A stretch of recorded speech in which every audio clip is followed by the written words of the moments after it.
And first up is Polly Douglas, and I'm very pleased to introduce Polly from Deep Branch Biotechnology. Polly was previously with, welcome Polly. Polly was previously with the Scottish Aquaculture Innovation Centre, and with Polly's input and contribution, Deep Branch are making huge strides forward with 2 funded research projects. And Polly, I'm hugely excited to hear your updates and hear the progress since this time last year. And over to you. Thank you very much.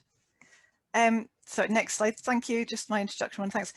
So yeah, just want to say a big thank you to IBioIC and KTN for inviting us to speak. Actually, the conference last year was the only time that I have met my current boss. When I was with SAKE, we ran a side event last year and met him then, and now obviously I work for him, so it's a very nice place to be. So yes, thank you. So as I say, I'm fairly new to this role. I moved from SAKE at the end of last year, September last year, and now I work for Deep Branch. I never thought I'd work for a biotech company, but here I am. I have a background in aquaculture though. So Deep Branch is a biotech company, as I've just said. We're based in Nottingham, and we're expanding into the Netherlands. Today, what I'm going to talk about is what we do and our plans for moving into commercial scale production. Next slide, please. So just to set the scene, you know, what are the issues that we're trying to deal with here? We know the population is growing. How are we going to produce some sustainably produced food to feed these 10 billion people on the planet? How do we do it in a way that is good for the planet and good for the population? And how do we do it to help reach those net zero targets? Obviously, we know Scotland has a target of being net zero by 2045. 2050 is the global target. How do we do that and still keep people in jobs, people fed, and the planet in a healthy situation? So that is what we are trying to do. Next slide, please. So Deep Branch's solution is to produce protein, but through a gas fermentation system.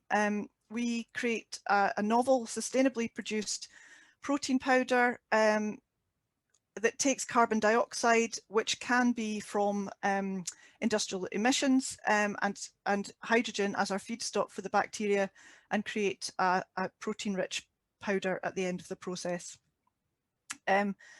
We work with multiple partners, so just to introduce some of them, you know, at one end of the value chain, we have the people that are emitting carbon dioxide and working hard to capture that and, you know, use it, reuse it. So waste to one industry is, you know, a raw material to the next, as we know in all of the circular economy type industries. So yeah, we are working with Drax, who are the UK's biggest producer of renewable electricity in the UK. They burn biomass, and you know, from that burning, carbon dioxide is produced, and they're capturing that, and we can then use that as our raw materials. So we have a small shipping container sized pilot plant at the Drax site in Yorkshire, and we are testing that at the moment. So that's our sort of first scale up from the lab site that we have. We will be moving that shipping container to the port of Rotterdam later in the year, and doing similar sort of testing of emissions there to see if we can run our site in the Netherlands. At the other end of the scale, we work with feed manufacturers, so Biomar, particularly on the aquaculture side, and IBioIC for chicken feed trials. And then we work with other key partners. So Sainsbury's, really useful to have them on board, helping us with consumer needs and requirements. How do we get our message across, and how does that help to encourage people to eat more sustainably fed fish and chicken down the line?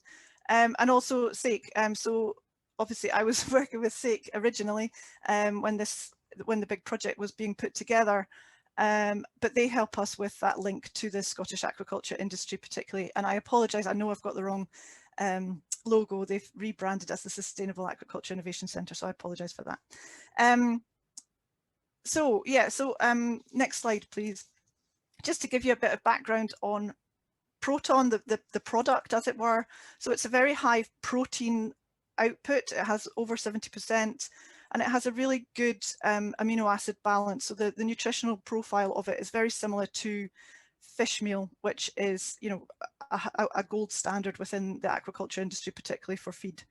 And it has that optimal kind of amino acid profile. It also contains some vitamins and minerals, which can be helpful to the animals that will feed on it. And as it's produced in a factory as such, it is fully traceable. And, you know, it has a much smaller footprint, physical footprint, than fields of crops or, you know, alternatives. And you know, obviously it's trying to reduce the overfishing and deforestation that is caused by other, like, sort of traditional ingredients that go into these feed crops. We estimate that there's a 75% reduction in the carbon footprint compared to fish meal. Next slide, please. So just to put that into some context, for every 100,000 tons of Proton that we would produce, which is what we aim to do in our first commercial scale plant, that would be sort of the equivalent of soya growing in an area that is three times the size of Paris, sorry. And so, you know, hopefully we're trying to reduce the amount of deforestation associated with soya production, particularly. For every salmon fillet that you would buy in the supermarket, it would have a 27% less carbon dioxide produced around the production of that salmon fillet. So, you know, it would have less of a carbon footprint associated with it. And the traditional ingredients of fish meal and soya come generally from South America, and so obviously we would be able to produce our product more local to the market, as it were, and so we would reduce that amount of shipping needed to bring things from South America, which would be equivalent to 60,000 barrels of oil. So hopefully that would add up, and it would help to reduce greenhouse emissions, reduce the pressure on natural fish populations and the reliance on monoculture and you know, the depleted biodiversity that comes with that. We hope that it will be produced locally to the animals it will feed, and you know, the production will provide a number of highly skilled biotech-based jobs, such as strain development and fermentation scientists, obviously. Next slide, please. Just very briefly talking about the market. So obviously animal feed market is huge. It's 200 billion euros per year, with aquaculture being around about a quarter of that. Deep Branch see that there's a need, you know, that demand's going to grow, and there's going to be a growing gap between supply and demand if we just look at traditional ingredients. So we hope to fill that gap. There are others out there, as we've already heard, sort of plant-based ones, beans, peas, seaweeds, algae, which have other benefits such as omega-3s as well. Insects, there's lots of species of insects being farmed, and again, good circular economy benefits to those, using up waste feeds, that side of things, and then other single cell proteins. Often they use different feed stuffs to us, so we use carbon dioxide and hydrogen, others use sugars or methane, that kind of thing. But we see that there's a broad, you know, a need for a broad range of different ingredients, and you know, I think the market needs a whole range of things to fill these gaps as they arise. And just to go on to more of like specifically what we're doing, there is, so next slide please, there's a lot of state funding and input and support for these kind of projects at the moment. So just to explain the two big projects that we are running at the moment, and this is where my role in the company comes in. I'm the grant manager, so I am looking after the two big funded projects. So initially we need to produce more Proton so that we can run some trials and things, and we got a Horizon 2020 European Innovation Council Accelerator grant, which started in October last year. This is being built currently in the Brightlands Chemelot campus in the Netherlands, which is down in Limburg in the south of the country. We already have the mobile pilot unit, which we mentioned, which is based at Drax, and that will also be going over to Holland later this year to trial a new site there.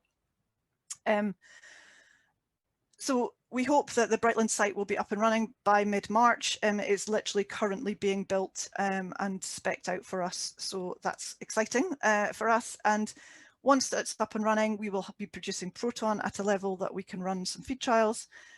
So our feed trials are being run as part of an Innovate UK ISCF Transforming Food Production grant that we got. This is called React First.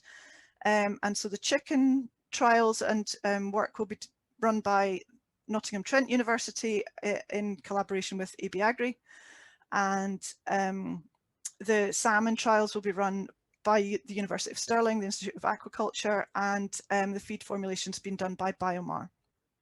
So again, you can see that we're, you know, the collaboration is there, and we've got multiple partners working together. So the main aim for us this year particularly is to produce enough Proton for the trials, get the results, and then do some strain development, process development, and get, you know, everything up to speed and ready for scaling up. Next slide, sorry, last slide. So yeah, our aim is in the next couple of years to build on that production, scale it up, optimize our process, and we are currently looking for a site that we can have a commercial site. So we're looking for a bigger scale production facility.